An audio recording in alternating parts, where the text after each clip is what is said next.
As you know, we moved here in 2020, and when we moved here, it was a funny old time. It was a funny old year, and it was a funny old world, wasn't it? Before 2020, it was quite easy for people from the UK to move to Spain, and then people voted in Brexit, take back control of your borders and stop people coming into the country. The downside, it stopped the average Joe from an council estate in Durham or Macclesfield being able to just sell up and move to Spain quite easily and buy a property and live their happy life ever after on their pension. And some people will say, well, it's great because, Spain relies on the British pound, and the Spanish economy would be nothing without the British pound. The UK are not the people that are people from the United Kingdom. We are no longer the number one buying property. We've been knocked down to third position for those who like to think of yourselves from the United Kingdom. Let's listen to this.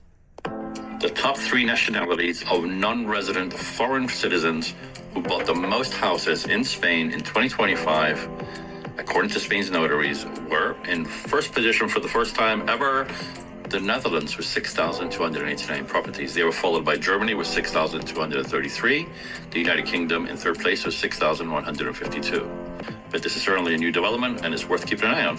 Stay tuned. It's a new development. It's worth keeping an eye on. We've said this for a while, that you see British expats moving back home because of they're older, and this is nothing new. This has happened over the years. It happened back in the early 2000s when my dad was in Tenerife for 14 years, and the issue is that it's not as easy for the younger generation to just ship up, and head over to live the life that they always wanted.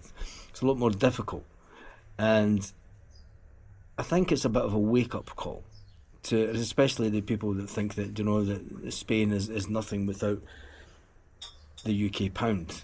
Spain's going to have 100 million tourists this year. 100 million tourists that will go into the top spot for tourism within Europe, overtake France. There's one thing for sure, that Spain is a safe country. It's a fantastic place to stay. What does it mean long term for the likes of Benidorm, for the likes of Torremolinos and places like that rely on the British market? Because let's face it, you're not going to have British bars owned by British bar owners.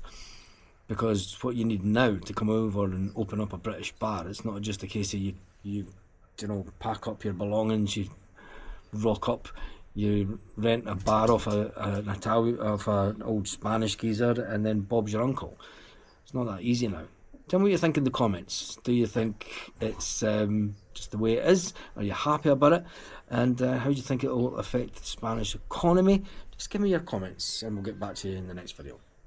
Hasta luego. Oh, hear the cats. That's them shouting on me because I'm outside talking and they're not allowed outside yet.